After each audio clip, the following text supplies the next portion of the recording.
three different film crews here, and I believe the first one is going to be a documentary on Aboriginal women throughout North America, I guess. And the second one, I think it's about water. And the third one is Erica, who you all know. She's been documenting gatherings here for quite a while.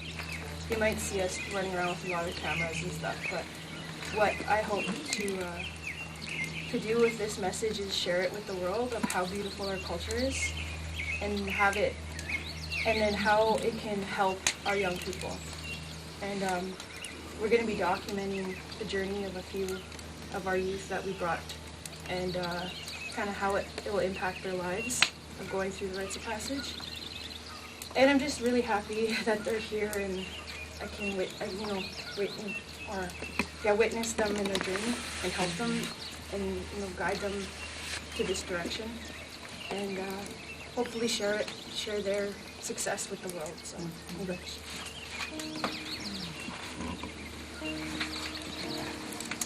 Good morning. My name is Nancy. I was given hearing all the horrible stories about people going missing and girls going missing and, getting raped and stuff like that. It hurts because, CFS is supposed to be there to help kids. But once a kid is put into a foster home, it's either there's something wrong in that home, and I don't know, I think it's bullshit. Sorry for my language, but I honestly think it's BS. So what would you like, okay, you're made Prime Minister of Aboriginal Affairs tomorrow, and they say we got 10,000, what's your name again? Cheyenne. They said, Cheyenne, we got 10,000 foster children, Aboriginal foster children. What should we do? What would you do? Honestly, I would like to see more hands to help, to have those teachings that we are getting taught by the grandmothers and the grandfathers, and have those teachings to teach these kids in CFS, because teachings is everything in life.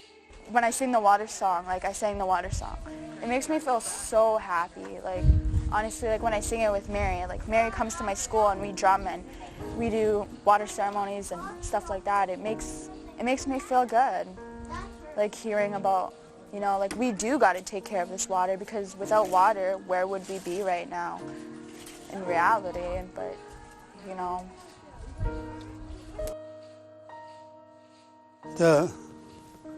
The policy of the churches or the missionaries, to civilize the Indian, and they felt that they could do that by bringing him to become, and follow the Christian faith. And their attitude was anything that resembled, the identity of those people was considered to be the way of the devil. That's the way it was put.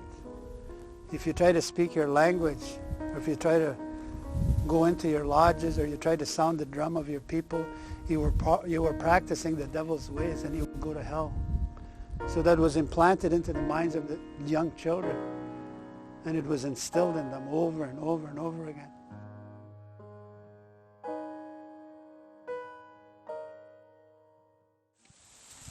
How do you learn these things? It's just when you really come to ceremonies a lot, you start learning the songs. When you first hear them, it starts to get catchy, and then you catch on to it. And then once you start singing, you start singing along to it. So it's not that hard to learn these songs. I've been singing since I was 8, and now I'm 13, so that's 5 years. And I just learned these songs. It's not hard.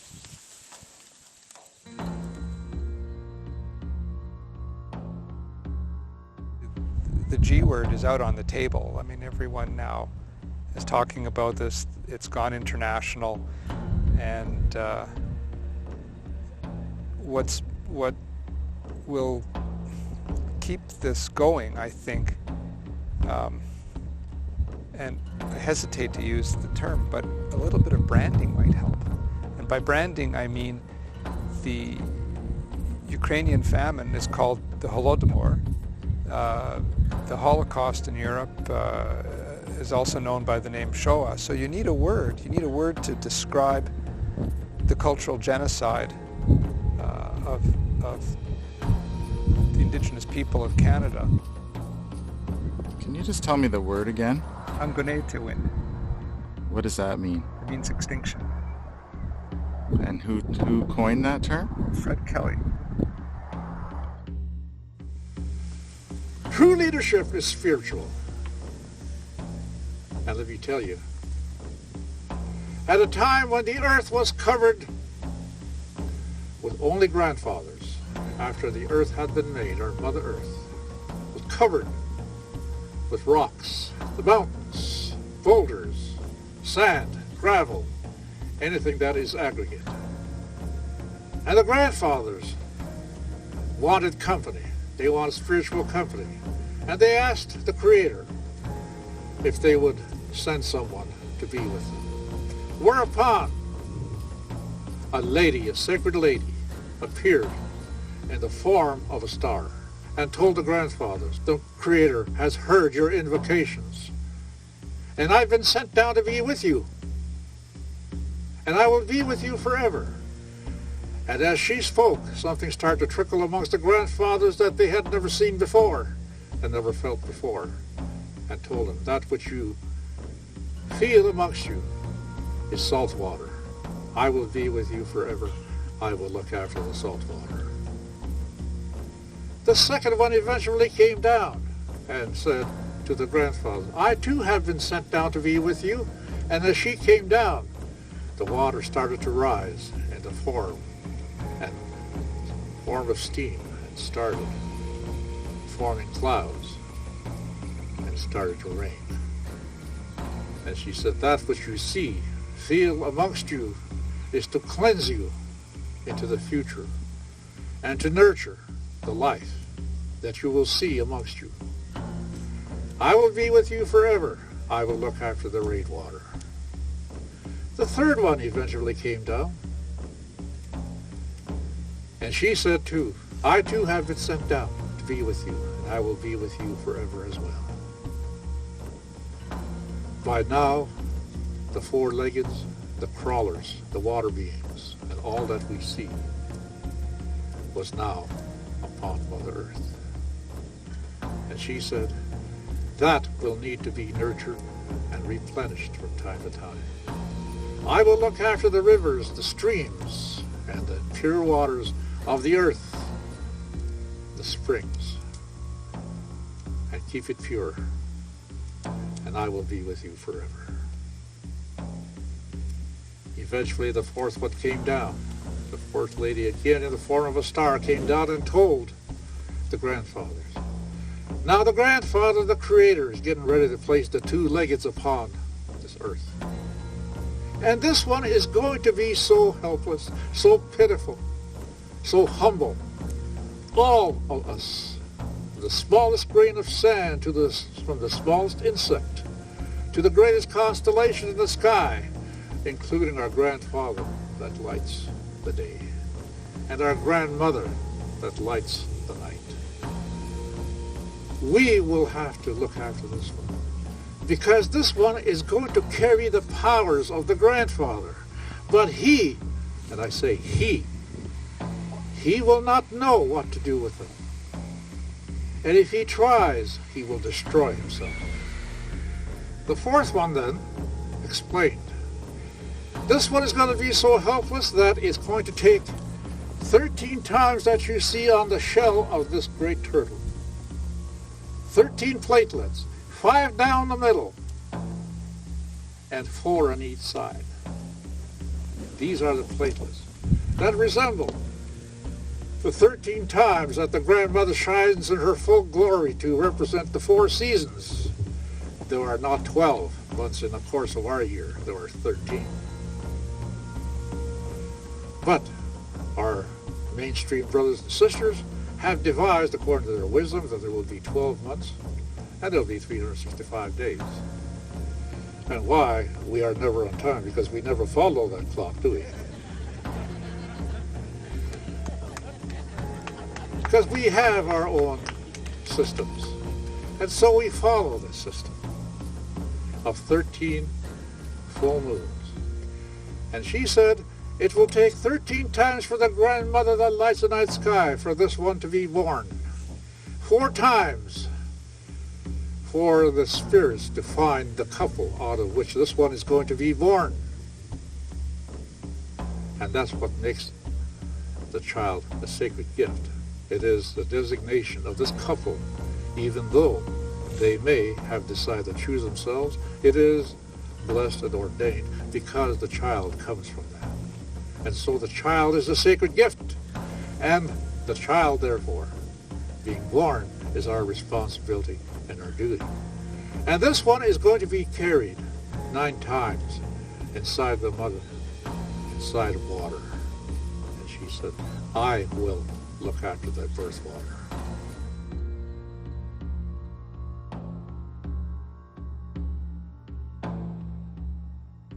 We know the Creator has a vision and a dream for us. We know that the Creator has the love that will ensure that we will find our rightful place, offering a leadership in our homeland. This is our destiny. And we mustn't stray away from it.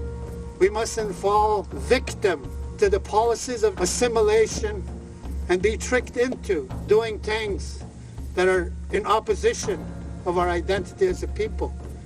We need to get together.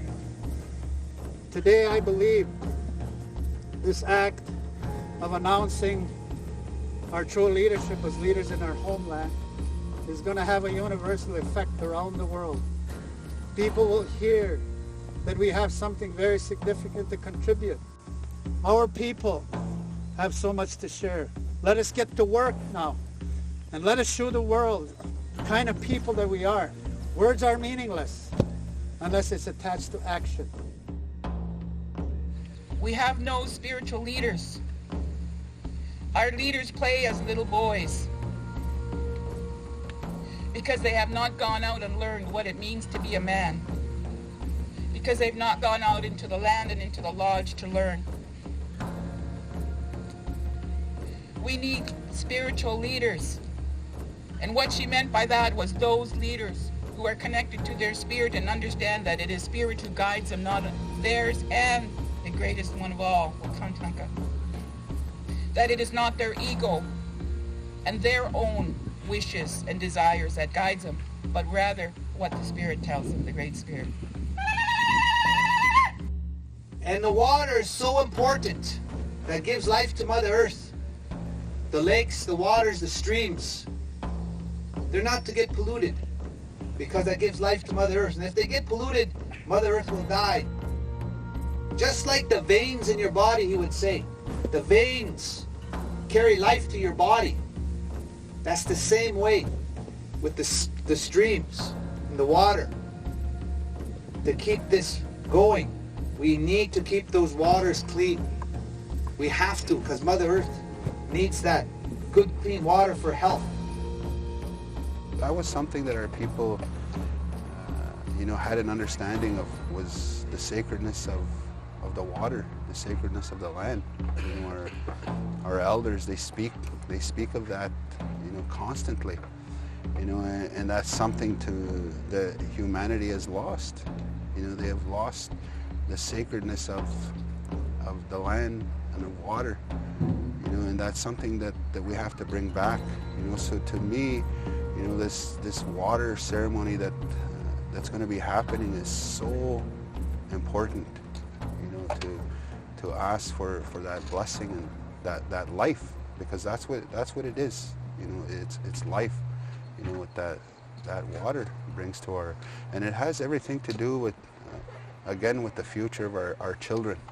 What are we leaving our children?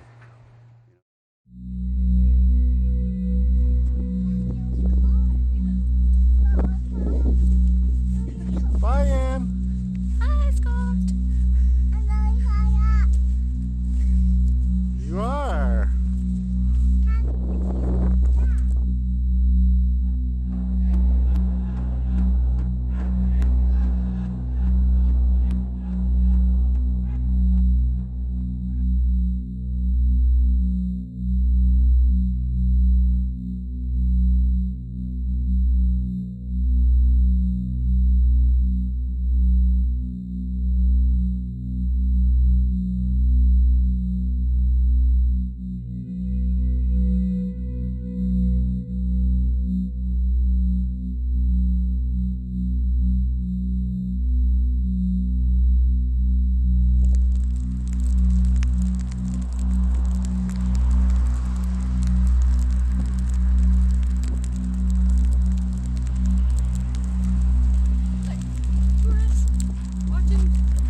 that is the protocol of the lodge, is that we never overstep the spirit.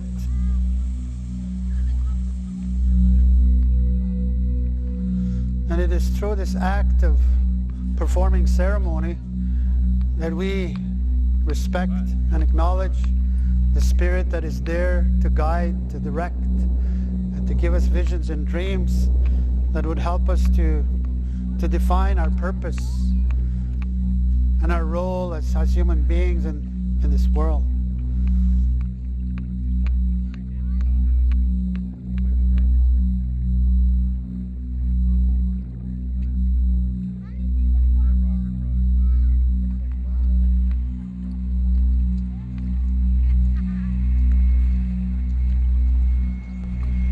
You know, we've made a call to the grandmothers, and we're situated here in, you know, the geographic center of the continent, and Lake Winnipeg that we're going to do the offerings. You know, all the major rivers in this country empty here, from the west coast, you know, to the east, to the south. They all end up here. And what they have done because of that, the drainage of all the chemicals, everything that they have put into the land has ended up in this part. Hang on there, we're sure we're home. Okay, we're fine. Okay, grandmother's first. Don't you worry. There you go.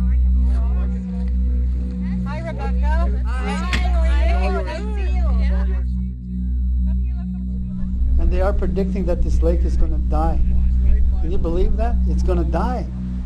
That's what the scientists are predicting.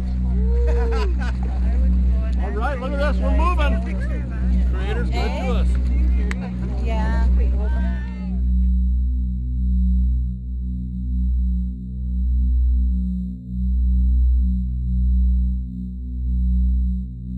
This lake is 250 miles long.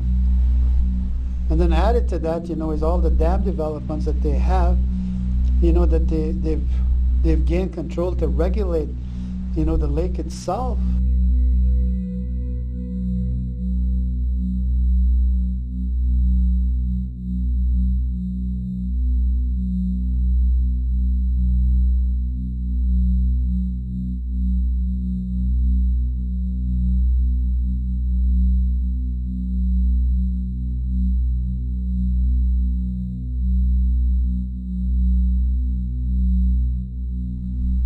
So why are we doing this ceremony here?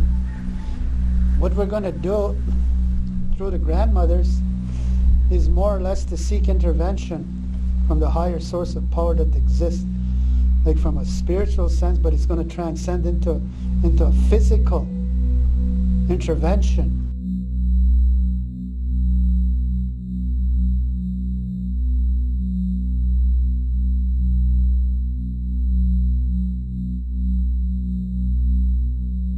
The grandmothers are going to reach out to the spirit of what we refer to as the thunderbirds. The thunderbirds are the guardians of the water. They are the ones that clean and that can clean that lake. They're the ones that can protect that lake.